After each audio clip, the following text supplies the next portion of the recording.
pamamagitan po ng pakikinig ng iyong mga salita.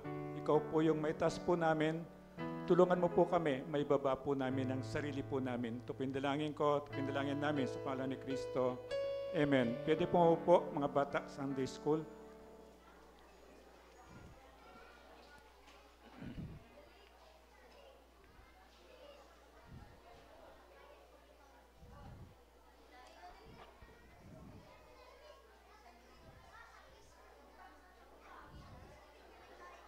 Good morning. Salamat sa Diyos. Siyempre, buhay pa tayo. At salamat. Ang dami nating choices, di ba? Pwedeng matulog ka na lang, pwedeng makipagkwentuhan, pwedeng mamasyal. Ang dami, di ba? Manood ng TV. Pero salamat sa Panginoon, binigyan na tayo ng opportunity na pinili natin to na katagpuin siya. At hindi pa tayo nagsisimula, alam natin na meron ng ginawa ang Diyos sa atin. So patuloy niyang gagawin yon hanggang sa matupad ang kanyang magandang plano sa bawat isa sa atin. So salamat sa Diyos, nasa almost last page na tayo ng Luke. Salamat, alam ko na marami tayong natutunan sa pamagitan ni Luke. Ano yung mga kinuwento niya, sinabi niya sa atin. At nakaraang linggo, nakita natin yung kaligtasan mula sa Diyos, di ba? Nakita natin yung mga, bago pa ipako si Kristo dito, this is Wednesday, yung Passion Week. Di ba yung Passion Week, tinatawag natin na Lunes Santo, parang ganon, hanggang sa patayin si Jesus ng Friday. And then ilibing siya ng Saturday, pero pagdating ng Sunday, siya ay mabubuhay na muli. So nandito tayo sa last week, sa Wednesday, pero gabi na to ng Wednesday, at nakita natin yung kaligtasan mula sa Diyos. Sino ba yung mga nandun doon sa kwento? Ano ba yung kwentong yon? And then nakita natin na sino yung mga, kumbaga sa drama, nandito yung mga characters doon. Of course, nandun ang Diyos, mangyayari yung planong maganda ng Diyos. So bawat isa sa atin, may magandang plano siya. Iba-iba tayo. Pero sigurado maganda yon para sa iyo. Halimbawa, ikaw, kayong humawak ng 1 milyon na hindi mapapariwara yung buhay mo, pwede niyang piliin sa iyo yon. Yung iba naman, hanggang sa ano lang, kalahating milyon. Yung iba naman hanggang sa, wag naman piso, di ba? Baka piso, istaya mo pa sa Caracross yun, di ba? So nakita natin, nandun ang Diyos, mangyayari yan. So wag ka mag-alala. Di ba, ang dami nating inalala sa buhay. Huwag kang mag-alala kasi alam ng Diyos yung pinagdadaanan mo. Kahit yung sikreto mo, alam ng Diyos yon. At dahil mabuting Diyos siya, may gagawin siyang mabuti dun sa iyo. And then nandun yung mga pinuno ng simbahan. Pero dito galit si Jesus kasi sila ay mga ipokrito na alam nila yung kautusan pero hindi nila ginagawa. So yung galit ni Jesus. And then, di ba pinagkatiwala ni God yung salita niya sa mga religious leader. Pero ang siste, hindi nila tinuro yung tama. Sa halip, mali pa yung tinuro nila. And then, alam na natin, nandun si Judas, di ba? Nandun si Judas. And then, may nagtatanong, di ba, di ba alam ng Diyos na si Judas ay maghuhudas? Di ba? Alam ng Diyos yon, kaya lang kasama yon talaga sa sovereign plan ng Diyos. And of course, nandun ang demonyo. At ngayong araw na to, daragdagan natin dyan, nandun din yung mga alagad ni Jesus. At dito, kasama pa rin tayo sa kwentong yon. So ngayong umaga, tingnan natin yung paghahanda ng Diyos para sa pista ng Pasko. Ano yung pista ng Pasko? Ito yung kumakain ng tinapay na walang pampaalsa. Kasi bakit walang pampaalsa? Kasi ito yung huling salot na binigay ng Diyos sa Egypt, sa mga Ehipsyo, para pakawalan nila ito mga Israelita. Makabalik sila sa lupang pangako ng Diyos. At yung tinapay na walang libadura na ginagamit sa pista ng Pasko, kasi pag nilagyan mo siya ng yeast o pampaalsa, kailangan mo magantay bago mo siya iluto, di ba? Kasi antayin mo siyang aalsa siya, aapekto yung libadura. Dito, isa sa mga principle doon na pagkatimpla mo ng arena, nilagyan mo ng mga gusto mong ingredients, pwede mo nang iluto diretso. Kasi nagmamadali nga. So ito yung titingnan natin sa Luke chapter 22, sundan natin yung nakarang linggo. Sa verses 7 hanggang 13 tayo ngayong umaga. Pwede ba tayong tumayo bilang respeto sa pagbasa ng salita ng Diyos at sabay-sabay natin siyang basahin? Sumapit ang pista ng tinapay na walang pampaalsa na siyang araw ng pagpatay at paghahandog ng kordero pang Paskwa.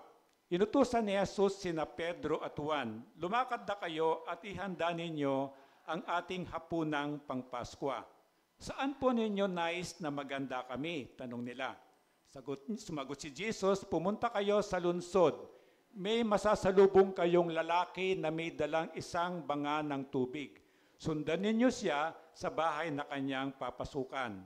Sabihin ninyo sa may-ari ng bahay, ipinapapatanong po ng guro kung nasaan ang silid na maaring magamit niya at ng kanyang mga alagad para sa hapunang pangpaskwa. Ipapakita niya sa inyo ang isang malaking silid sa itaas na may nakahanda ng kagamitan. Doon kayo maghanda. Lumakad sila at natagpuan ang lahat ng iyo ayon sa sinabi ni Jesus at inihanda nila ang hapunang pampaskwa. Amen. Tayo po'y madalangin. Ama, salamat po sa salita mo na iniwan mo po sa amin at salamat po sa ECF Center na inayos mo po hanggang ngayon. Inaayos mo po para magamit po namin sa pagtitipong ito at salamat po nasa bansa po kami na hindi po pinagbabawal ang ganitong pagtitipon at salamat po meron pong available na Bible para kahit araw-araw po meron po kaming pagsanggunian o meron po kaming paraan para makilala ka at malaman po namin ang iyong salita. Kayong umaga, tinihingi po namin ang tulong mo o Diyos. Mahabag ka po sa amin, ikaw lamang po talaga ang pwedeng magturo tungkol sa katotohanan ng iyong salita. Kaya kahit ako po o Diyos, itago mo po ako sa iyong likuran. Salain mo po yung sasabihin ko nawa o Diyos, yung kagustuhan mo lamang po ang masabi ko. At ikaw po yung magdikit nitong mga salitang ito sa puso't isipan po namin para hindi po maagaw ng kaaway, bagkus magamit po naming gabay sa araw-araw na buhay po namin. Samahan mo po kami, pumagitna ka po sa amin, ingatan mo po kami, tanggalin mo po anuman po yung distraction para yung konting minuto po, maibigay po namin yung 100% po ng attention po namin. Samahan mo po kami, pagpalain mo po kami, ito po yung dalangin namin sa pangalan ni Kristo. Amen. Pwede pong umupo. Sabi niya sa Mark 10:45 pa lang, sabi niya, sapagkat ang anak ng tao, si Jesus, ay naparito hindi upang paglingkuran, kundi upang maglingkod at upang mag-alay ng kanyang buhay para sa katutubos ng marami. So nakita niyo rito yung sa inyong mga naglilingkod na dito, ang hinahanap talaga ng Panginoon yung mga servant leaders. Na kung gusto mong maging leader ka, dapat naglilingkod ka. The same principle kay Jesus. Pero hinahanap din niya yung mga naligaw para ito ay iligtas. Sinasabi nga niya, yung walang sakit, di naman niya kailangan ng doktor, tama? Yung walang sakit, di niya kailangan ng ospital. So ang church, hindi sa lugar para sa mga perpektong tao. Nandito tayo kasi meron tayong kailangan sa Diyos. Kailangan nating ang tulong ng Diyos para ayusin niya tayo. So pag nakikita natin kapwa natin, may mga proseso yan, iba-ibang proseso. Tandaan mo, tayo din. Tayo din ay kailangan din natin ng tulong ng Diyos. So sabi niya, ang kamatayan lamang ni Jesus ang nag-iisa. Ulitin ko, nag-iisa. Kabayaran sa kasalanan para makamit ang kapatawaran ng Diyos sa mga makasalanan. Nung sinabi ni Jesus, I am the way, the truth, and the life, walang ibang other way kundi siya lamang. At sa dami ng bilang Pilipino, sa dami ng mga nakilala natin mga Diyos-Diyosan, wala namang nabuhay na muli sa mga yon, di ba? Kahit yung makilala nating Diyos-Diyosan. So ito yung katotohanan na sana sa biyaya ng Diyos, matulungan tayo na kaya nating yakapin itong katotohanan ito. Yung katotohanan nagpapalaya, katotohanan nagbibigay ng kaligtasan, katotohanan nagpapagaling ng karamdaman, at katotohanan nagbibigay ng pag-asa. Ito po yon, yung Diyos na buhay na si Jesus. Andog para sa pambayad ng kasalanan, ito yung walang kapintasan. Lahat tayo nagkasala. Tama? Tanungin mo sa katabi mo, may kasalanan ka ba? So lahat tayo, kahit ako, di ba? O meron ba sumagot na wala daw siyang kasalanan? O lahat tayo may kasalanan. Kaya lang, ang kabayaran ng kasalanan ay kamatayan. So kung gusto kong bayaran ng kasalanan ko, kailangan kong bayaran sa pamamagitan ng buhay ko. Kaso, hindi ako katanggap-tanggap kasi hindi ako papasa kasi may kapintasan ako, may kasalanan ako. So ang katotohanan, lahat tayo walang pwedeng magbayad ng kasalanan mo o kasalanan ng iba kasi lahat tayo ay may kapintasan o may kasalanan. So kung bakit gumawa ang Diyos ng pamamaraan, di ba sabi niya, dahil sa pagmamahal ng Diyos Ama, pinadala niya si Jesus. Si Jesus espiritu yun eh. So sabi ng Bible, malinaw, para mahugasan ang kasalanan ko, dapat may tutulong dugo. Ang Diyos espiritu siya, wala siyang dugo. So kailangan magkatawang tao muna si Jesus para pwede niyang bayaran yung kasalanan natin. Dito pumasok yung kay Virgin Mary. Para isilang si Jesus, pero virgin birth si Jesus para patunayan na gawa ng Diyos yun, hindi gawa ni Joseph o ni Mary yung bata. So napag-aralan na natin yun. Ito yung sabi niya, para si Jesus, nagkatawang tao siya, hindi nabawasan yung pagka-Diyos niya. Perpektong tao siya, kaya hindi siya nagkasala. Kahit nagkatawang tao siya, kasi Diyos pa rin siya, wala siyang kasalanan, kaya papasa siya rito. Dito siya pumasok, siya lang ang pwedeng mangbayad o pantubos ng kasalanan natin. So ito ay plano ng Diyos Ama. Nung araw pa, nandun ng Diyos Ama, nandun ng Banal na Espiritu, nandun na si Jesus. From the Genesis pa lang. And then, pag makita mo, nagkatawang tao si Jesus nung after ng before Christ. Pero nung hindi pa nagkatawang tao si Jesus, nandun na siya. Kaya nandun yung nakikita nyo na Triune God, ang Diyos Ama, Diyos Anak, Diyos Espiritu Santo. At ito nangyari sa kapangyarihan ng Banal na Espiritu, pati na yung pagkabuhay na muli at sa pamamagitan ni Jesus. So ito yung sinasabi nila na medyo nakakalito, isang Diyos, tatlong persona. Isang Diyos na tatlo yung role niya. Parang ako lang si Pastor Ed, pastor ako, isa. And then ako rin yung general manager dito. Kasi ako yung floor manager. Ako yung naglilinis ng floor. So dalawa na yon. At ako din yung counselor, teacher din ako ng Bible. So ito, isang Pastor Ed, pero tatlo yung ginagampanan kong role. Parang gano'n na sinasabi ng Diyos. Lahat ay nasa ilalim ng kapangyarihan ng Diyos. Kaya kahit kayo mga magulang, nagkamali yung anak mo, merong katotohanan na hinayaan ng Diyos yung pagkakamaling yon. Kaya sabi niya, ang pagmamahal nagtatakip ng lahat ng kasalanan. Ibig sabihin, dahil mahal mo yung taong nagkasala sa iyo, madali mo siyang patawarin. Yun, ang pinaguhugutan mo, yung pagmamahal na yun. The same ang Panginoon. Kasi mahal niya tayo. Sino yung hindi nagkakasala sa isang araw? Wala, di ba?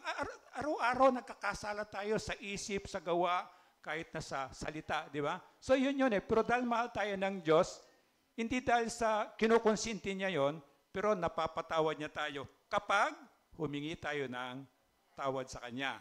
And then sabi niya, ito yung plano ng kaligtasan. Last week, pinag-aralan natin. Of course, lahat ng nangyayari dahil sa plano ng Diyos. And then nakita natin yung mga laban kay Jesus, di ba? Yung mga religious leader na tinatawag niya mga ipokrito.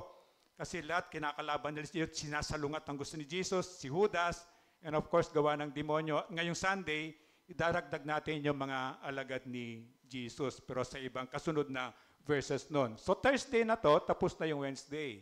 And then alam natin yung Thursday, dito magpapass over si Jesus. Ito na yung nakikita nyo sa mga komedor na Last Supper.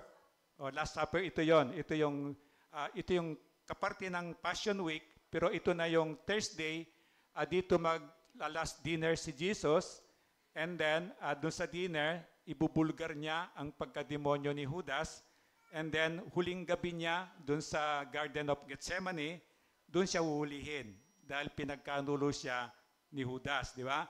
And then pagkahuli niya, doon yung pinuno ng mga religious leader na to, mga Pariseo, mga Saduceo, na labang kay Jesus, pumunta sila sa pinaka-high priest nila na si Caiaphas. And then si Caiaphas, imagine mo, nag-hearing sila sa bahay. Alam mong illegal, di ba?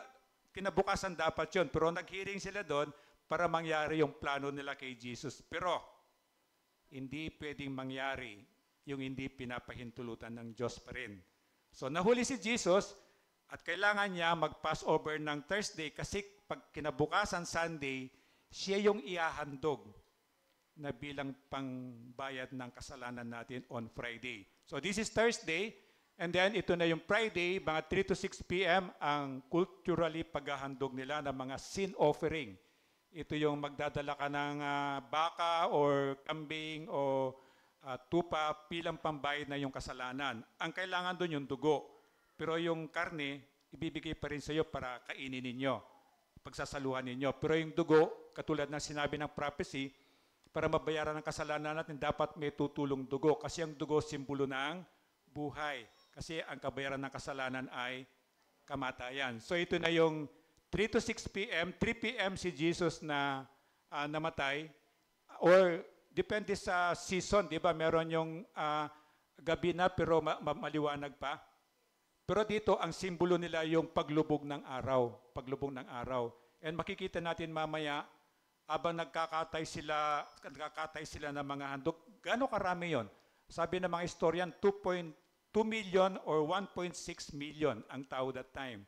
Mag-a-attend ng piyesta sa Jerusalem. At imagine mo gaano karami yung mga hayop na papatayin nila. So ma-imagine mo gaano karaming dugo yun, pero kailangan nilang matapos yun bago dumilim.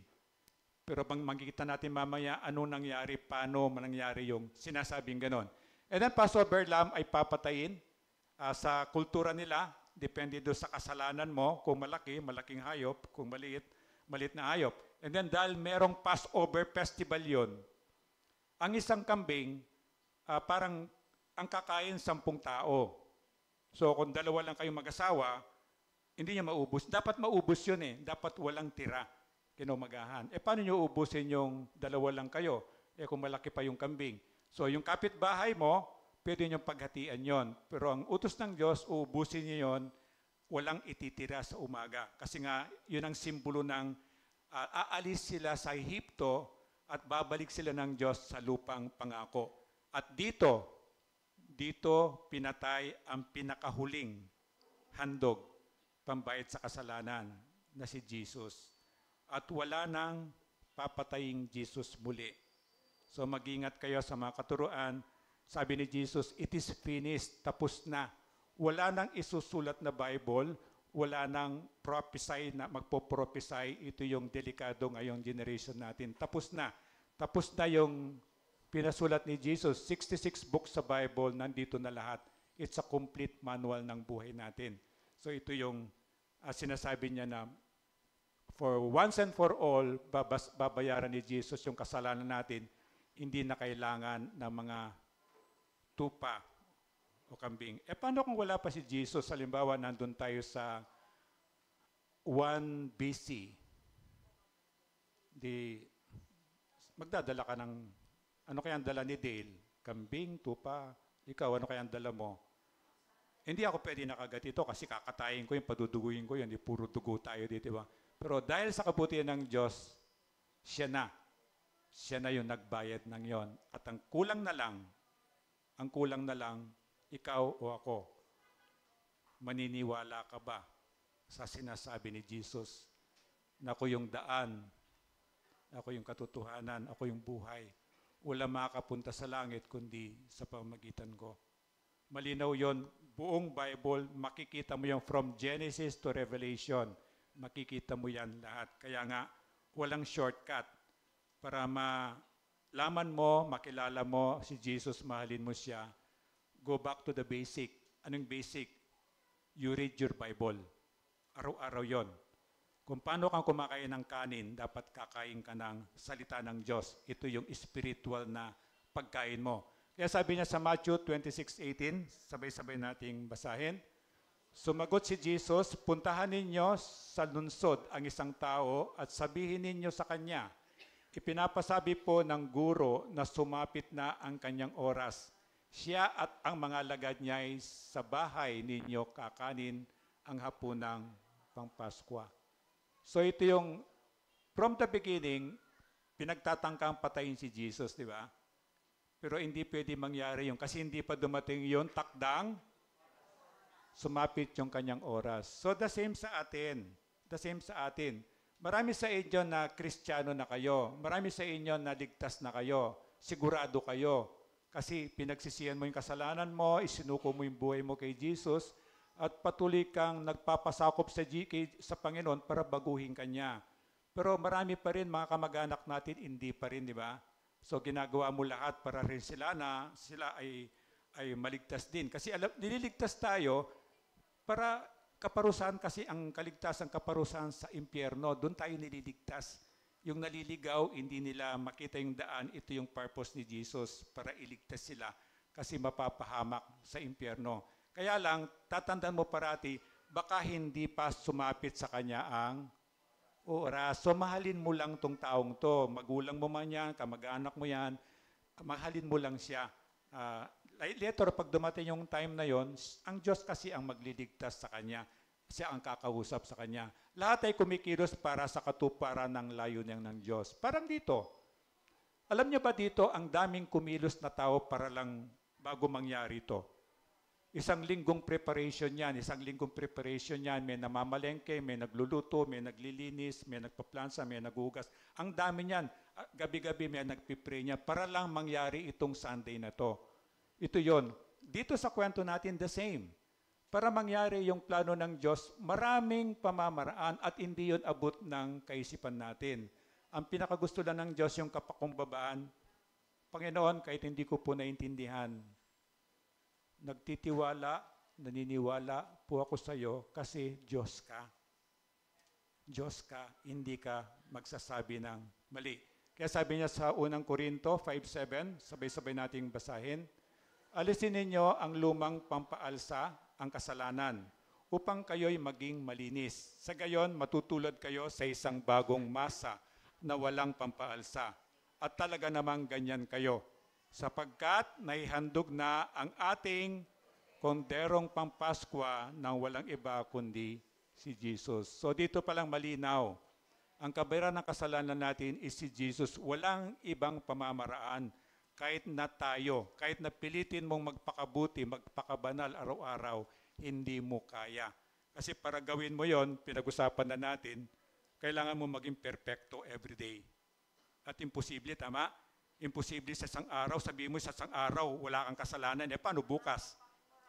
Oo nga, nakapagbura ka, di ba? Lalo na pag natisod ka, di ba? O nabigla ka, ginulat ka, di ba? Kung ano nang lumalabas yan, di ba? So doon pa lang doon pa lang makikita mo na hindi ko kayang iligtas sa sarili ko at walang ibang pwedeng magligtas sa akin. Kahit sino pang pinakamayaman na tao, hindi niya kayang bumili ng ticket papunta ng heaven. Ito lang yung tatanggapin lang God, wala po akong magagawa. Kaya tulungan mo po ako. Ito yung kapakumbabaan na tinitignan ni Jesus. Sabi niya sa John 13:16, dito mo makikita, wag dito, pero next time, pwede nyo basahin sa bahay nyo, sa chapter 13 hanggang 16, nandyan yung napakadaming pangako ni Jesus. Although hindi lang dyan, pero dito dikit-dikit sila, ang daming sarap basahin. Nakakalat sa Bible yung mga pangako ni Jesus, pangako ng Panginoon. Dito kumuha ko ng isang dito, sabi niya sa 15:17, John 14, sabayan niyo ako, kung iniibig ninyo ako, tutuparin ninyo ang aking mga utos. Dadalangin ako sa Ama, si Jesus to upang kayo'y bigyan niya ng isang pangpatnubay na magiging kasama ninyo magpakailanman. Siya ang espiritu ng katotohanan na hindi matanggap ng sanlibutan sapagkat siya ay hindi nakikita, hindi nakikilala ng sanlibutan. Ngunit nakikilala ninyo siya sapagkat siya ay nasa inyo at siya ay mananatili sa inyo. Sino sinasabi niya ito? Ang nagsasalita si Jesus Ang nagsasalita yung kasiguraduhan na nandyan sa iyo ang banal na Espiritu. Ano yung banal na Espiritu? Di ba yung Diyos Ama, Diyos Anak, Diyos Espiritu Santo. Ang banal na Espiritu, para siyang gagamitin ng Diyos parang tatak mo o parang down payment. Down payment, ibig sabihin, babalikan para bayaran yung kabuuan. So kapag naniwala ka kay Jesus, lalo na yung utos niya na pagsisihan mo at talikuran mo yung kasalanan at magpabautismo ka, di ba? Sabi niya, para sa kapatawaran ng kasalanan. Ito yung simula nun. At pag nakita ni Jesus na tunay nga sa puso mo, na nawala na yung pride, nawala na yung pagmamalaki na mabuti naman akong tao, hindi naman ako kasing sama ng mga iba dyan. Kapag nakita ng Diyos yung ganong kapakumbabaan, bibigyan kanya ng regalo ng kaligtasan at bilang patunay doon, ito yung sinasabi niya. Ipapadala niya yung Espiritu Santo diyan sa puso mo. At yun ang down payment, yun ang patunay na ikaw ay anak ng Diyos. At ikaw yung babalikan. Ibig sabihin, kaya sabi niya, hindi tinitingnan Diyos yung panlabas. Anong tinitingnan niya? Itong puso. Pag nakita niya, wala siya diyan sa pamamagitan ng banal na Espiritu, kahit sa rapture, hindi ka makakasama. Ganun lang sa kasimple, hindi niya ginawang komplikado. Kaya sabi niya sa John 17, chapter 17, nandito yung mga panalangin ng Diyos para sa atin, kasama tayo dyan. At isa sa mga panalangin niya dyan, ito yun sa verse 15 and 17, sabi ni Jesus, hindi ko idinadalangin, kunin mo sa Diyos Ama, sila sa sanlibutan, kundi iligtas mo sila sa... Nakita niyo yung capital M? Pag capital M siya, di ba, alam na natin sa school, parang proper noun, ibig sabihin pangalan. Ang pangalan ko dapat capital yung unang letter. So, sino yung masamang ito? This is the devil. This is the devil. Ang prayer ni Jesus na dapat gayahin natin, paggising mo pa lang sa umaga, yung Lord's Prayer, napakasarap, i-recite mo sa puso, hindi lang yung nire-recite mo lang siya, di ba? Our Father in heaven, hallowed be your name. Your kingdom come on earth as it is in heaven. Give us today our daily bread. Forgive our sin as we forgive those who sin against us. Lead us not to temptation, but deliver us from the evil one. Demonyo yon. Na sa umaga pa lang, iligtas mo po ako sa gawa ng demonyo. Kasing demonyo, ang prinsipyo ng mundo ngayon is the devil. So araw-araw yan, ginagawa niyang matukso ka para magkasala ka. Kaya napakaganda sa umaga pa lang, umingi ka na ng prayer dito. At alalahanin mo, pinagpipray ako ni Jesus sa langit. Ang prayer niya ito. So itong chapter 17 na yan, makita mo ang daming prayer ni Jesus doon na pwede mong balik-balikan kapag meron kang oras, basahin mo yung Bible mo. And then verse 7 sa lesson natin, sumapit ang pista ng tinapay na walang pampalsa na siyang araw ng pagpatay at paghahandog ng korderong pampaskwa. So ito yung unleavened bread na sinasabi nila. 7 araw tong celebration na to. Pero una, maghahandog ka muna ng handog pambayad kasalanan, and then yung dugo, ito yung magbabayad ng kasalanan, di ba? So doon sa Egypt noon, para hindi mamatay, ang sino man panganay sa bahay na yon, may utos ang Diyos. Magpatay ka ng tupa o kambing, and then yung dugo niya, ipahid mo doon sa doorpost mo, sa may pintuan mo. Hating gabi, daraan yung espiritu ng kamatayan, at hindi siya papasok sa bahay mo para patayin niya yung mga panganay sa bahay mo. At yung naniwala doon, hindi mamamatay yung panganay. At kahit na hindi ka Hudyo, kapitbahay ka, pumasok ka sa bahay ng mga yon, yung sumunod sa Diyos, protected sila, hindi sila mamamatay. And then yung karne nun, kakainin nyo, ito yung Passover meal, yung hapunan nila, ito yung Last Supper na ginagaya natin sa ginawa ni Jesus. So 7 araw yan, pagkatapos ng paghahandog na yon, 7 araw yon, 7 araw yon na nagse-celebrate, parang piyesta nga. Yung piyesta natin usually 2 araw lang ata, no? 3 days, Antidisperas, then Bisperas, then piyesta, di ba? So sa Antidisperas, mga ginagawa ng nanay ko, mga tawag doon? Yung papaya na atsara, di ba? Dapat mag-ferment siya ng 3 days. Tapos gagawa na ng mga pang-dessert. Tapos kinabukasan, bisperas ng piyesta. Iyakan na yung mga baboy, di ba? Ang unang-unang niluluto, yung dinuguan, di ba? Kasi siyempre yung dugo, dapat sariwa mong kakainin yun. So yung mga ganon na ritual. Dito ganon din, 7 days ang celebration nila. Pero ang simpulo ng tinatanggal, yung libadura o yung pampaalsa, ito yung mga maling katuruan. Isa sa mga meaning nun, maling katuruan, na 7 araw kang kakain ng tinapay na walang yeast. So parang, di ba parang, parang kung sa pizza, yung thin crust, ngayon yung thick crust na pizza, ito yung merong yeast yung bread niya. So makapal yung ganon. So ito parang, kapag malamig siya, hindi siya masyadong masarap. Pero para siyang cracker. Pero pag bago luto siya, masarap at mabango siya. So ito yung huling legitimate na Passover. And then, pagkatapos nito, pinalitan ng ganito na. itong communion natin, di ba? Itong communion natin. Kaya sa communion, isa sa pinaka magandang practice natin ito, ang utos ng Diyos, alalahanin mo kung paano binayaran ni Jesus ang kasalanan mo. Kaya yung simbolo ng tinapay, katawan ni Kristo, yung simbolo ng Diyos ay dugo ni Kristo. At yun ay banal. At utos ng Diyos yun na as often as you can, magandang alalahanin mo kung paano binayaran ni Jesus ang kasalanan mo. At pag inaalala mo yon, anong nararamdaman nyo? Di ba nararamdaman mo yung kabanalan, yung pagmamahal ng Diyos sa iyo, itong ganon, nawawala yung pride, nawawala yung kayabangan, na alam mo si Jesus lang ang pwede magligtas sa iyo. So dito sa atin, ako nagpapasalamat ako sa Diyos kasi inutos talaga niya malinaw, gawin nyo every Sunday. At lalo na yung party ng communion natin na ihingi ka ng tawad doon sa nagawa mong kasalanan sa nakarang linggo. Dati ginagawa natin once a month, di ba? Paano, matatanda mo ba lahat ng kasalanan mo nagawa mo in 1 month? Parang ganun. So, I believe na merong maganda talagang ginagawa ang Diyos sa atin. So, ngayon, nandyan na yan, yung Passover na yan, yung Holy Communion. So, in verse 8, sabay-sabay natin basahin. Inutusan ni Jesus sina Pedro at Juan. Lumakad na kayo at ihanda ninyo ang ating hapunang Pampaskwa. Ito yung parang Last Supper na nakikita natin sa mga di ba? And then, di ba, pinakamalapit kay Jesus si Pedro, saka si John, saka si James. So, bakit wala si James? Di ba, sabi ng Bible, malinaw, wala namang favoritism si Jesus eh. Itong tatlo to, pinaka-close kay Jesus. Kaya kung minsan, pag nakita mo yung mga pananalita ni Pedro kay Jesus, parang bastos siya, di ba? Parang walang galang. Hindi po. Very close lang siya kay Jesus. Di ba pag very close ka, parang wala na yung sir, wala na yung, parang very close na, parang diretso yung salita mo. So pangalawa pa rin, sa dami ng mga tao doon, sabi nila, 1.6 million na lang, minimum. Tapos may dala silang mga handog, mga baka, mga kambing, mga tupa, kahit kambing na lang.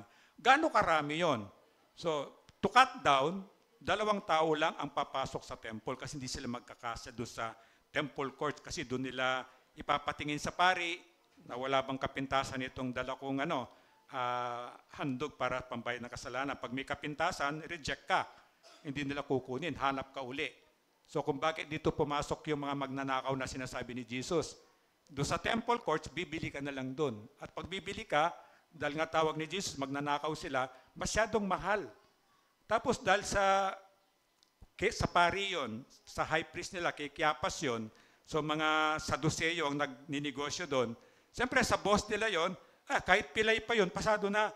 Alam mo ganong klaseng corruption. So galit na galit si Jesus. Bakit ninyo ginawang lungga ng mga magnanakaw ang templo ng aking Ama? Dapat bahay, dalanginan siya. Ito yung kinagalit ni Jesus kasi nakikita niya hindi lang sa puso, hindi na nga sila naniniwala kay Jesus. Imagine mo, parang ganito, araw-araw nagtuturo si Jesus sa temple, pero nandun sila sa gilid ng simbahan, nagninegosyo at puro kadayaan pa.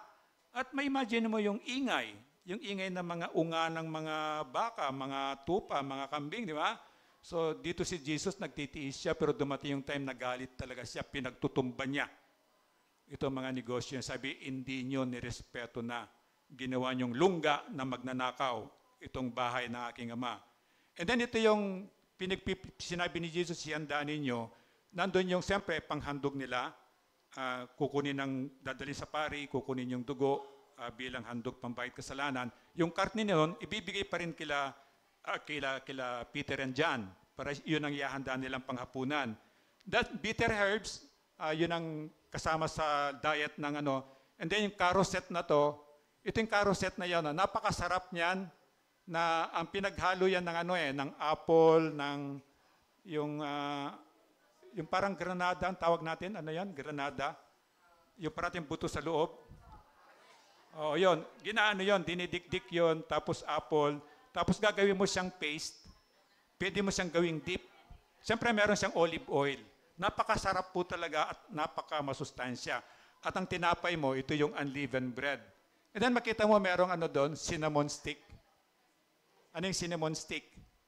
Natandaan niyo yung parusa ng paraon sa mga Israelita dahil dumadami sila. Ang ginawa nila, pahirapan natin sila para hindi sila manganak na manganak.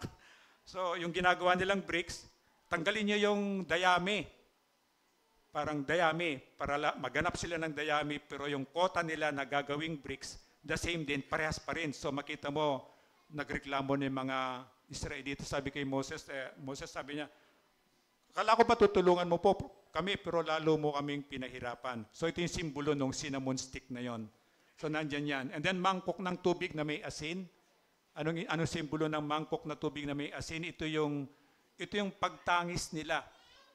During the time na sila ay slave, sila ay alipin doon. Yung pag-iyak nila sa Diyos, bakit mo kami pinabayaan? Ito yung simbolo ng pag-iyak nila, itong mangkok na may asin. So imagine mo yung paghihirap nila. Pero tayo, alam natin, bakit sila pinarusahan. Sila hindi nila alam. Kasi pag mali ka, pag wala ka kay Jesus, wala kang banal na spirito. Kahit mali yung ginagawa mo, hindi mo naman alam yon, tama? Hindi mo alam. Kung saan, proud ka pa nga eh. Proud ka pa nga na ang dami kong babae. Macho ako kasi marami akong babae. Alam mo yung ganon? Pero pag nandun yung banal spirito, yun ang magkukonvict sa'yo. So malamang sila hindi nila alam. Pero tayo alam na natin, bakit sila pinarusahan? Bakit sila hinayaang maging alipin? Dahil sa katigasan ng ulo nila. Na kahit parang sa walang pinag-iba ngayon, patuloy na sinasabi ng Diyos, inaabot ang bawat isa, pumunta ka ng TV, pumunta ka ng Facebook, pumunta ka ng Twitter, kahit saan. Nandun ang salita ng Diyos, sabi niya, bumalik ka sa akin at makakabalik ka sa akin kapag pinagsisihan mo at tinalikuran ng kasalanan mo. Pero anong ginawa natin? Tinanggal natin yung word na pinagsisihan at saka tinalikuran. Na, maniwala ka lang kay Jesus. Buksan mo lang puso mo, tanggapin mo lang siya. Anak ka na ng Diyos. Hindi. Hindi ganon ang turo ni God from the beginning. Kaya kung bakit Kristiyano na, hindi pa tinatalikuran talaga yung kasalanan. Kristiyano na, nandun pa rin, namumuhay pa rin sa kasalanan. Bakit? Hindi talaga sineryoso yung utos from the John the Baptist pa. Di ba? Nagbabaptize si John the Baptist sa Jordan River. Ang unang turo niya, siya yung forerunner ni Jesus eh. Para pag sinabi ni Jesus, familiar na sa kanila. Ganon eksaktong word ang sinasabi niya, pagsisihan mo, talikuran mo yung kasalanan, magpabautismo ka para sa kapatawaran ng kasalanan. Anong ginawa ng mga natandaan niyo? Sa lesson natin, anong ginawa ng mga Pariseo doon? Pumunta sila doon, di ba? Shortcut na lang. Ang ito, ginagawa natin ngayon. Shortcut na lang. Tanggalin mo na yung pagsisihan, tanggalin mo na yung talikuran, pabautismo na lang ako. Ganon din ginagawa natin ngayon. Kaya no wonder, tinigil ng Diyos ang baptism dito. Every month dati meron tayo. Hanggang ngayon, ang tagal ng pinagpipray. Of course, nung COVID, merong reason. Pero ngayon, tambak na yung gusto magpabaptize, pero hindi pa nare-resume. Inaantay natin yung go signal ng Diyos. Kasi nga, hindi pwedeng shortcut. Hindi natin pwedeng lukuhin ng Diyos. Kaya kung hindi mo gagawin talaga yung pagsisihin mo, talikurin yung kasalanan mo, hindi mangyayari. Ang ginawa ng mga Pariseo sa Jordan River, sabi ni John the Baptist, mga anak ng ulupong, sinong lolokohin nyo? Sabi ni John the Baptist. Akala ba ninyo kahit magpabautismo kayo sa akin dito sa Jordan River, maliligtas kayo sa apoy ng kaparusahan? Impyerno yun eh. Kasi alam niya, hindi totoo. Peke nga sila. Hipokrito ang tawag ni Jesus sa kanila eh. Gagawin lang yon para maniguro. Hindi po pwede. Hindi mangyayari. Kasi sabi nga ng Diyos, tinitingnan ko yung panlabas, hindi ko tinitingnan yung panlabas mo. Tinitingnan ko ang puso mo. At pag tinignan ni Jesus ang puso mo, kahit ngayon, alam niya, nandyan ba yung banal espiritu sa puso mo o wala? Kung wala man, huwag ka mag-alala. Kaya ka dinala ng Diyos dito eh, para maintindihan mo. At bago ka matulog mamayang gabi, magpakumbaba ka, Panginoong Yesus. Ayoko pong pumunta ng impyerno. Ayoko pong, kahit hindi ko po naintindihan, sabi nila mainit doon. Ayoko po, gusto ko pong maging anak mo ako. Gusto ko pong pagpalain mo po ako. Gusto ko pong samahan mo po ako. At yun, isusuko mong buhay mo sa Kanya. siya yung maghahari sa iyo. Yun. Kahit hindi mo alam yung prayer nun, kahit bali-baligtarin mo pa yung, kahit wala ka pang mabanggit sa Kanya, pero nakita ng Diyos sa puso mo yung kapakumbabaan na gusto mong magpasakop sa Diyos, gusto mong isuko ang buhay mo sa Kanya, gagawa siya ng paraan. Anong ebidensya nun? Ipapadala yung banal na Espiritu sa puso mo. At yung banal na Espiritu ito yung magtuturo na kapag may nagsasalita tungkol sa salita ng Diyos, ini-explain sa iyo ng banal na Espiritu. At pag nagbasa ka ng Bible, naintindihan mo. Yun yung ebidensya na nandun ka na, nakakonect ka na sa Diyos. And then meron pang pinagpipray, sabi niya 4 na cups para sa alak, para alalahanin. Ito simbolo lang simbolo lang. So pag ginagawa niyo ito, these are just symbols. Sabi niya, isang pangako ng Diyos, palalayain ko kayo sa mga Ehipsyo. Yung nag-aalipin sa kanila. Pangalawa, palalayain ko kayo sa pagiging alipin. Pangatlo, palalayain ko kayo sa pamamagitan ng aking kamay. Ang Diyos mismo ang lalaban sa iyo. And then pang-apat, ako ang magiging Diyos ninyo. Yes, kung minsan sabi ng Diyos, be still, di ba? Diyan ka lang, wala kang gagawin. And I will show you that I am God. Yung po yung pinakamasarap na prayer o invitation kay God, wala kang gagawin. Kumanya yon, be still. Sabi niya, huwag kang gagawin, diyan ka lang. Ipapakita ko sa yung pagka-Diyos ko. Doon po nangyayari yung mga even modern miracle. Alam mo kung bakit di gumagawa ng miracle ang Diyos ngayon? Halimbawa, may karamdaman ako. Gumawa ng miracle. May cancer ako, di ba? Colon cancer, stage 4. Halimbawa, pinagaling ako ng Diyos sa cancer ko. Sino sa tingin mong pupurihin natin? Bakit ako gumaling? Sino sa tingin mo ang...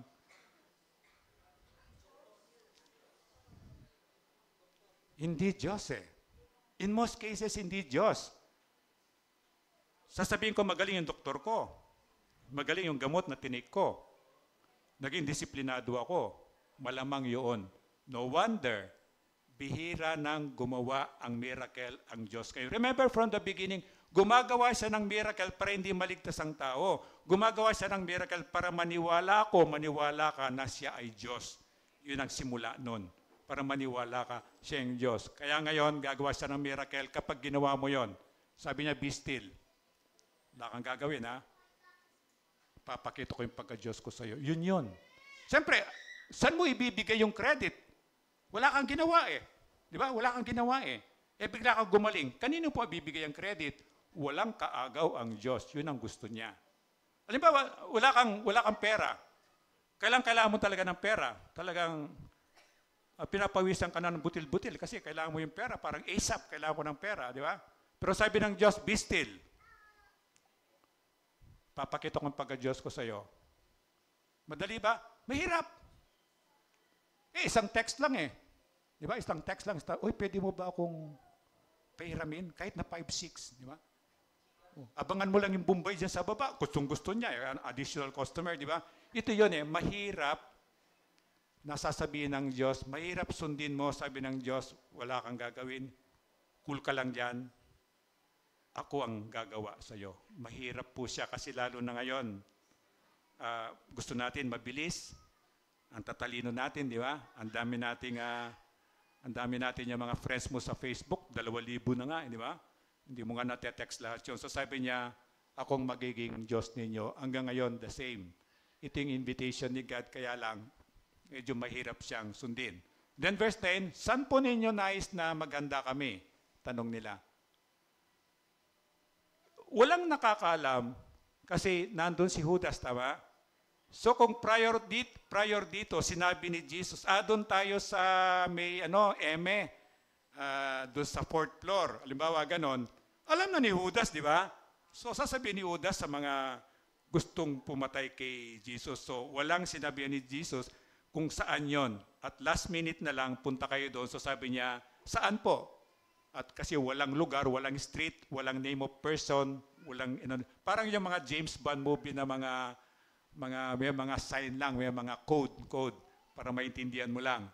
And then kasi wala silang alaman. Then sabi niya, sumagot si Jesus, pumunta kayo sa lungsod. May masasalubong kayong lalaki na may dalang isang mga ng tubig. Sundan ninyo siya sa bahay na kanyang papasukan. Na-imagine mo gaano karaming 1.6 million? Tapos ang Jerusalem, hindi naman siya malawak na plain na gano'n, pa gano'n yan. Di ba? So may imagine mo, paano mo hanapin tong taong to? Sabihin natin, pinaka-minimum 1.6 million ang nakikipamiesta doon. And then sabi ni Jesus, hanapin mo, wala siyang sinabing street, wala siyang sinabing pangalan. Pero hanapin mo, sabi niya yung ganitong tao, sumunod ka sa kanya. So parang detective movie, di ba? And then pag tinignan mo yung buong Bible, madali mo siyang hanapin. Bakit? Bakit madaling hanapin? Natandaan niyo yung woman in the well na naligtas kay Jesus. And then itong woman na to, kasi paiba-iba yung asawa niya, so nahihiya siya, kahit tanghaling tapat, doon siya umiigib ng tubig. Kasi siyempre, yung mga ibang mag-iigib, it's either umaga, malamig pa, o sa hapon. So ito yung pwede mong maisip, hindi sinabi paano makikita. Kasi sa kultura nila, ang nag-iigib ng tubig ay ang babae. Doon sa woman of the well, doon mo lang makikita yon. Pero kaya nga yun, pag hindi mo binasa ang buong Bible, mamimiss mo yun eh. Bakit? Paano ko makikita yon? Na merong lalaki na may dalang tubig, ang dami-dami, no? 1.6 million yon. Kaya lang pag nakita mo yung buong Bible, nabasa mo, nung panahon pala nila, ang taga-igib ng tubig ay ang babae. So pag may nakita ka lalaki, may dalang tubig, kakaiba yon. Malamang siya lang talaga ang may dalang tubig kasi gawa nga ng Panginoon. So nakita mo yung kapangyarihan ng Diyos na kapag hindi ka talaga nakinig sa Kanya, mamimiss mo yon. At hindi mo talaga makikita yon. At saka yung binasa natin, tinawag siyang guro. So ibig sabihin, mananampalataya yon. Hindi sinabi kung pumunta si Jesus doon, nag-usap sila, pero ibig sabihin, alam niya si Jesus, kilala niya si Jesus, alam niya kung anong ihahanda doon sa kwartong yon. Kasi alam niya na ano yung kailangan doon sa Passover meal na yon. So ito yung makikita mo. Sa kultura nila, babae talaga yan, pero bigla kang sa 1.6 million minimum na taong nandun, madali mo siyang makita. Kasi makikita ka ng babae doon, mga babae nagdadala ng banga.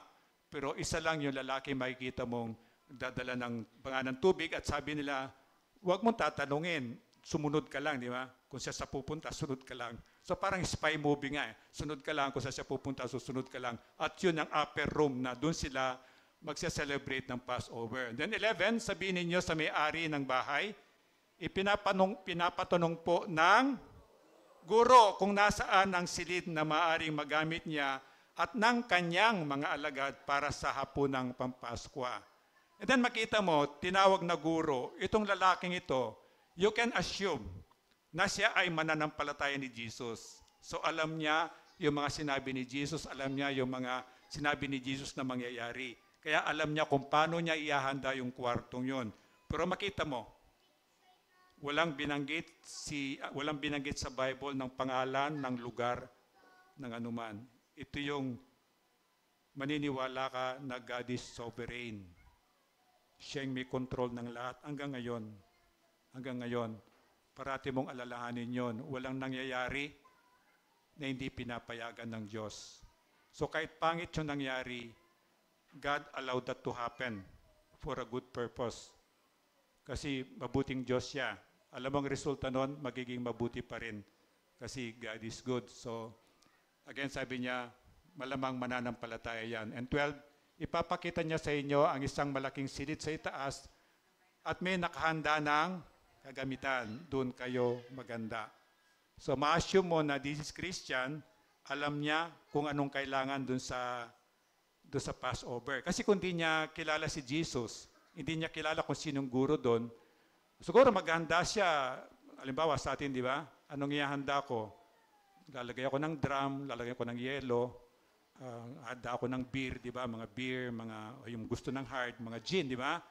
Pero sa kanya, dahil kilala niya, hindi yon. Alam niya yung dapat ihanda niya sa celebration ng Passover. And then 13, lumakad sila at natagpuan ang lahat ayon sa sinabi ni Jesus at inihanda nila ang hapunang pangpaskwa. Bakit Thursday ng gabi sila nag-Passover? Di ba? Imagine mo 1.6 o 2 million yung mga taong doon. Paano sila ano doon sa temple courts. So isa yon sa inihanda ni Jesus noon pa sa kultura nila. Bakit? Kasi isa sa mga reason, Thursday si Jesus magse-celebrate ng Passover, dapat Friday, di ba? Pagkatapos magandog ng pambayad kasalanan, and then meron silang piyesta, kainan, ito yung dinner.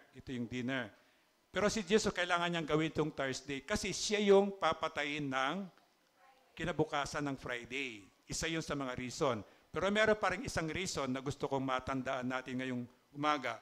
Yung mga taga-norte ng mga Hudyo, mga sa Galilee, ito yung ang bilang nila ng isang araw, parang sunrise to sunrise. Magmula kaninang umaga ang sumikat ang araw, hanggang bukas ng umaga ang sisikat ang araw. Kasi wala pa sila mga ganyan mga orasan, di ba?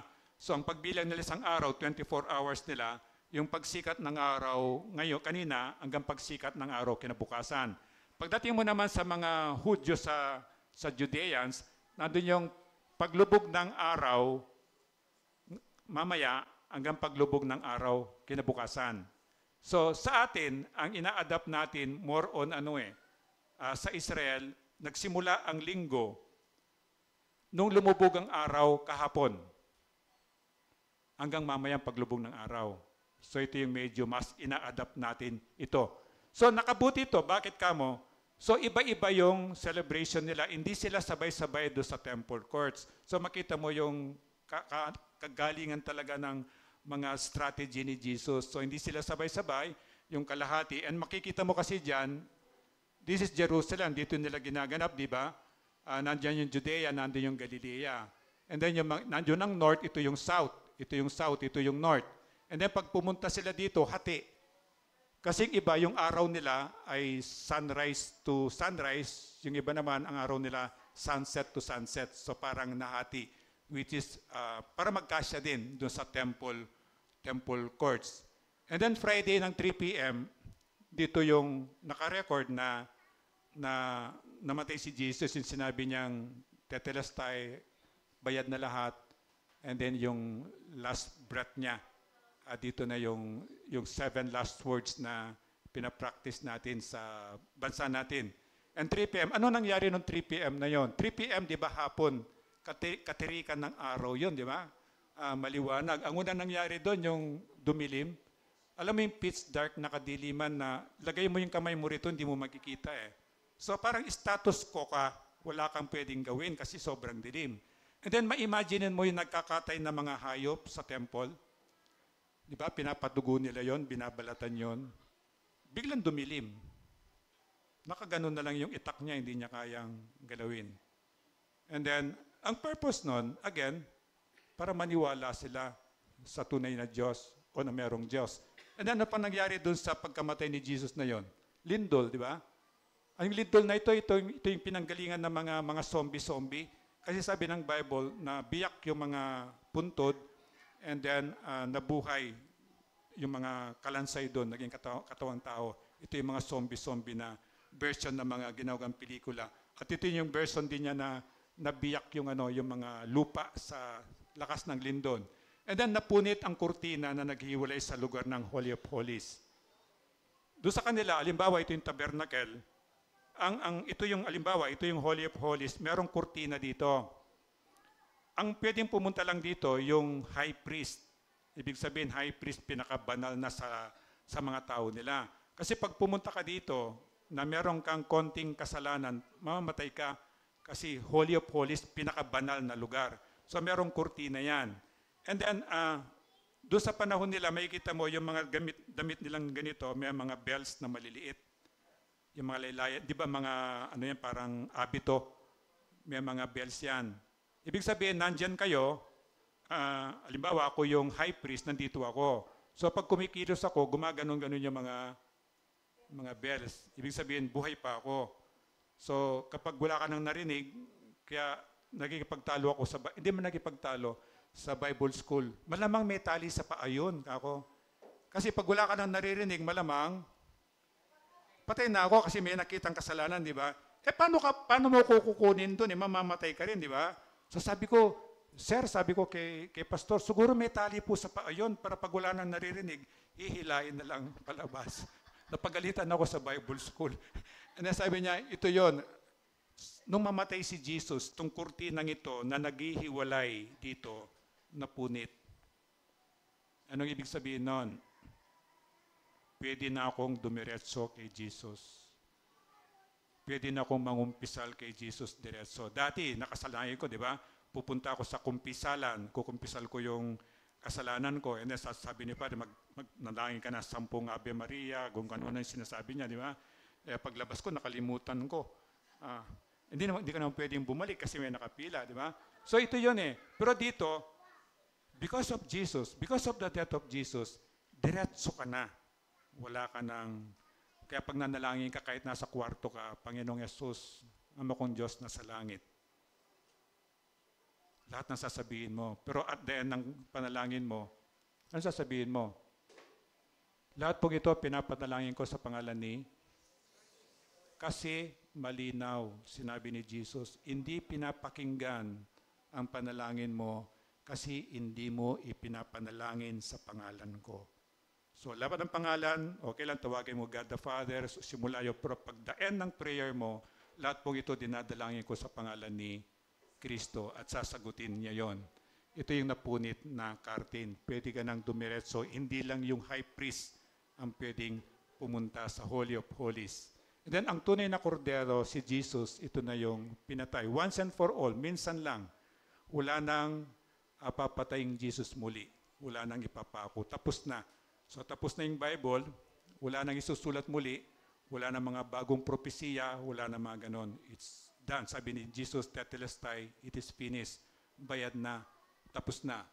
At ito yung nakontento ang Diyos bilang kabayaran ng kasalanan natin. Ano na lang ang kulang? Yung decision natin. Anong kulang sa John 3:16? Sabi niya, nang dahil sa pagmamahal ng Diyos Ama na nasa langit, ibinigay na ang kanyang nag-iisang anak na si Jesus para bayaran ang kasalanan natin. At kung sino ang maniniwala doon, hindi na siya mapapahamak sa impyerno, bagkus magkakaroon siya ng buhay na walang hanggan. Tayo po'y tumayo at manalangin. Ama, salamat po sa salita mo na iniwan mo po sa amin at ikaw po yung patuloy na mangusap sa amin. Salain mo nga po, O Diyos, lahat ng nasabi ko. Kung meron pong hindi mo gusto, huwag mo pong hayaan na maintindihan namin o maalala po namin. At ikaw po ang po yung parangalan. Pero ikaw po, O Diyos, ang nakakita kung meron ka pong mga puso dito na hindi pa naisusuko sa iyo, na wala pa yung banal na spirito, hindi po sila nagdesisyon. Nawa, O Diyos, ngayong umaga, ikaw po yung magpaliwanag sa kanila na yung utos mo, pagsisihan po at talikuran ng aming mga kasalanan. At kami patuloy na makinig sa iyo at sumunod. At maramdaman po namin yung pagmamahal mo sa simula pa. At matutunan ka po naming mahalin para po kapag mahal ka namin, madali na po yung sumunod po sa iyo. Pagpalain mo rin po yung oras namin na makapag-Holy Communion kami bilang pagsunod po sa kautusan mo na sabi mo parati naming alalahanin kung paano mo po pinayaran aming mga kasalanan. Katagpuin mo pong bawat isa, O Diyos, kaligtasan galing po sa iyo, igawad mo sa mga taong nagmamakawa sa iyo. Ito po yung dalangin ko sa pangalan ni Kristo. Amen. Pwede pong upo. So, mag-communion po tayo. Again, yung tinapay, simbolo ng katawan ni Kristo. Yung Diyos, simbolo ng dugo ni Kristo. Ang utos ng Diyos, alalahanin natin kung paano niya binayaran kasalanan natin.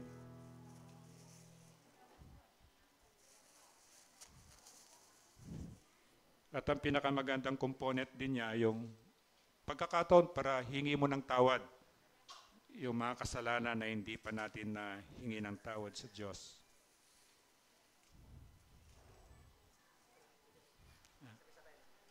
Sige, okay na.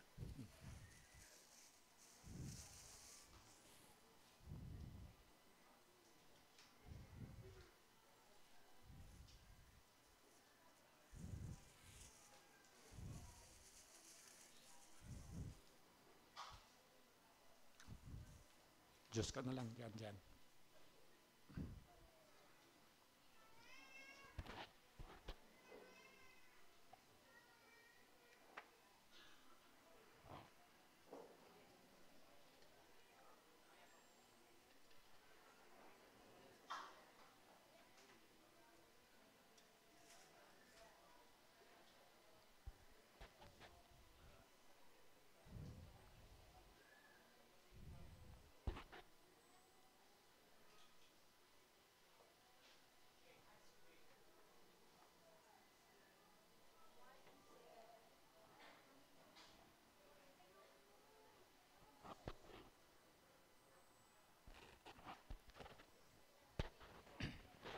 Kapag hawak na niyo yung elements, take time to pray, lalo na yung pagkumpisal sa kasalanan. At ang utos niya, alalahanin natin kung paano binayaran ni Jesus mga kasalanan natin.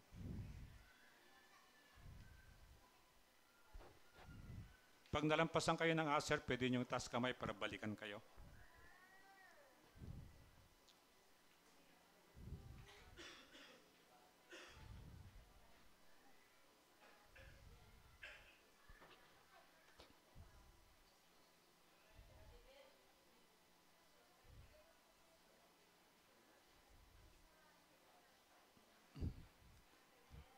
Ibabalik niyo yung mga cups after, kasi akong gumagawa, nagkukulang.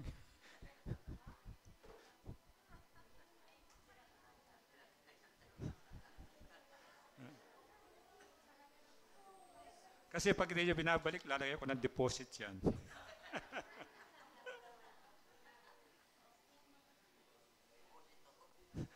Pagbalik mo, babalik ko yung deposit.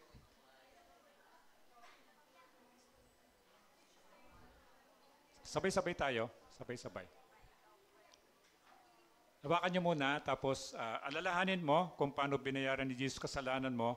Pangalawang importante, ikumpisal mo yung kasalanang hindi mo panaingin ng tawad. So, manalangin, take time to pray. Pag hindi nagpipray, huwag niyong bigyan.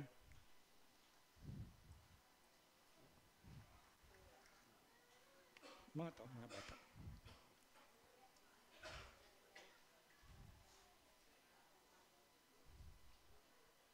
So lahat po nabigyan?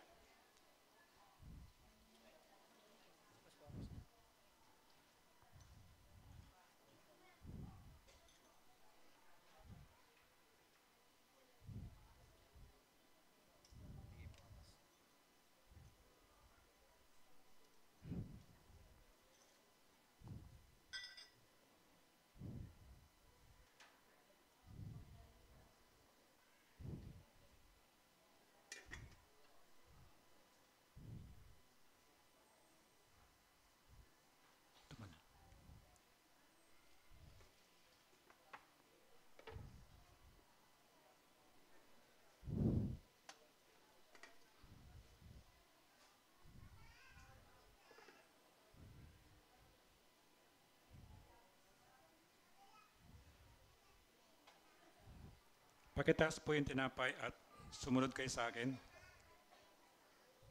Panginoong Yesus, salamat po. Dahil mahal mo po ako, ikaw po yung tumanggap ng lahat ng kaparusahan ng mga kasalanan ko. Salamat po sa pagbabayad mo ng mga kasalanan ko. Salamat po sa pagmamahal mo sa akin. Ito po yung dalangin ko sa pala ni Kristo. Amen. Ngunguyain po siya.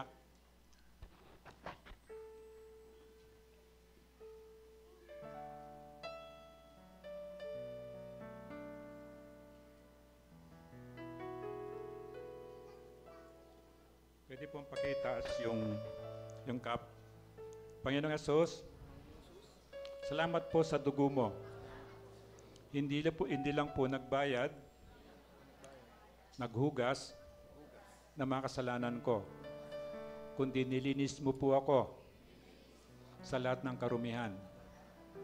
Ginagawa ko po ito bilang pagsunod sa utos mo na parati ko pong alalahanin kung paano mo po binayaran aking mga kasalanan. Salamat po, Diyos, sa pagmamahal mo sa akin. Ito po yung dalangin ko sa pangalan ni Kristo. Amen.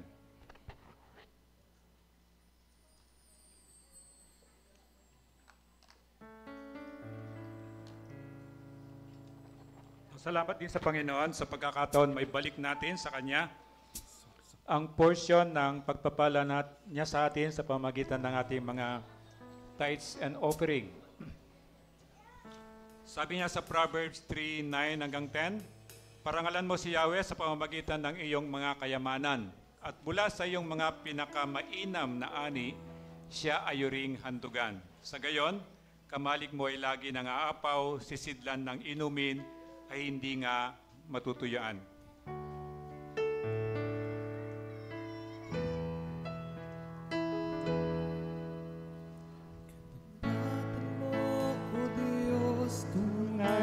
Dakila,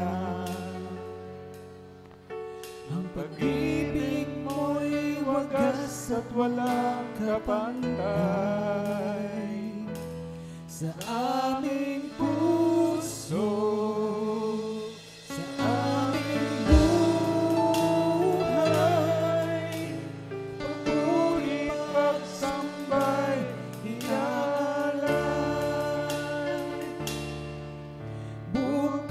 noon, ngayon, magpakailanman, luwalhatiin ka.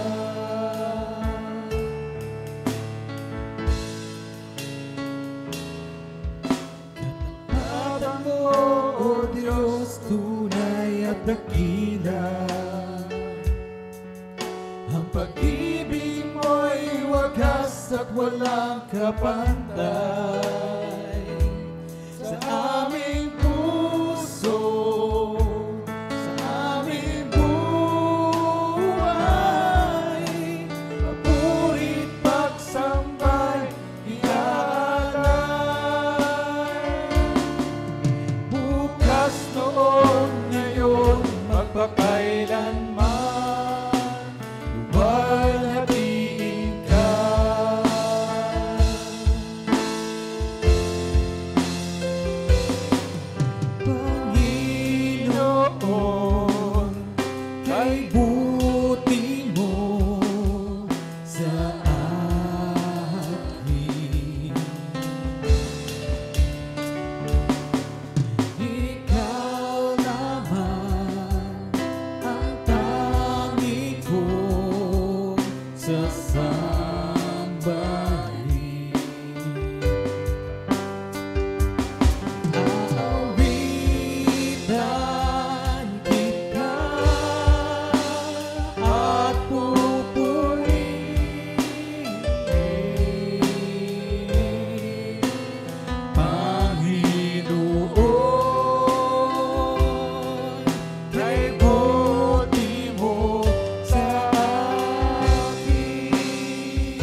na po tayo para ma-welcome natin yung mga first time na kasama natin.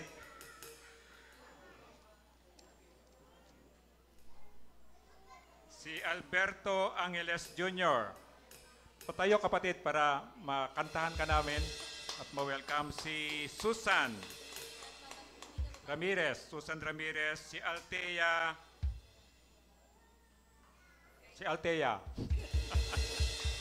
And then si Jessa. Si Jessa, oo.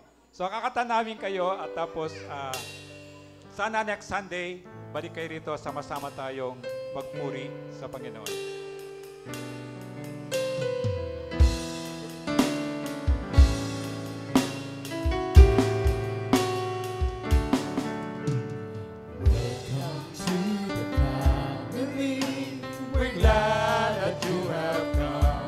Share your life with us as we grow in love, and may we always think to you what God would have us be, a family always there to be strong and to lean on. Welcome. Balik po kayo next Sunday, sama-sama tayong mag-worship. Tayo po'y tumayo para sa benediction.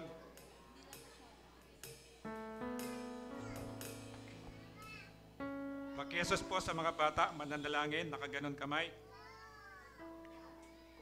Walang maingay, mananalangin. Yung maingay, palalabasin ha.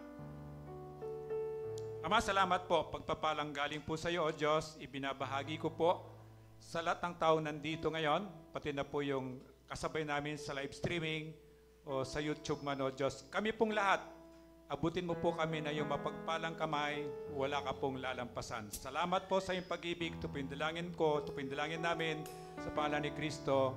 Amen and amen.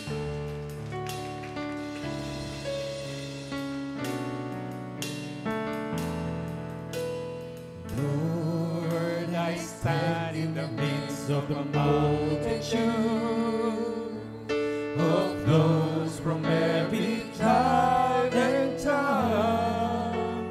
We are your people, redeemed by your blood, rescued from death by your love. There are no words good enough to thank you. There are no words to express my praise. I will lift up my voice and sing from my heart with all of my strength. Hallelujah, hallelujah, hallelujah to the Lamb. Hallelujah, hallelujah, by the blood of Christ we stand.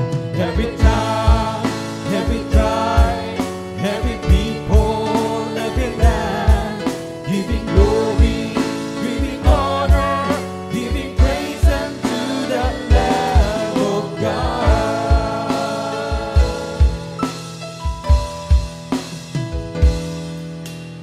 Lord, we stand by grace in your presence, cleansed by the blood of the Lamb. We are your children, called by your name. Humbly we bow and we pray. Release your power to work in us and through us, till we are changed to be more like you.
bless you. Bago kayo malis, kakain muna tayo. Bago tayo kumain, picture taking muna. Doon ang camera.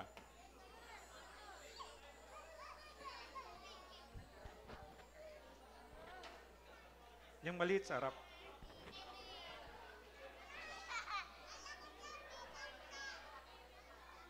Hindi mo lang inawa ko. Ah. Ah. Oo.